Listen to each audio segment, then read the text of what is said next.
अस्सलाम वालेकुम नाज़रीन, आवाज़ न्यूज़ में आपको खुश आमदीद कहते हैं। मैं हूँ डॉक्टर हफीज अंजू।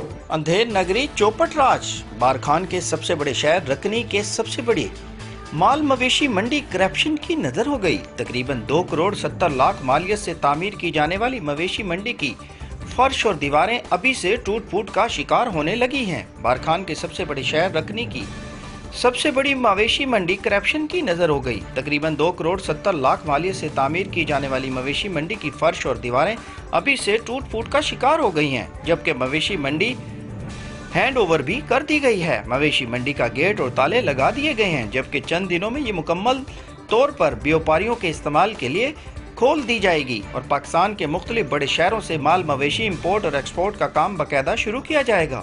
व्यापारी अभी से मायूसी का शिकार होने लगे हैं कि पाकिस्तान की वाहिद मंडी होने के बावजूद करप्शन की नजर हो गई है और इनका कहना है कि हमें इस नकारा मवेशी मंडी का टैक्स भी अदा करना पड़ेगा, जो कि चंद अरसा में मुकम्मल तौर पर नकारा हो जाएगा।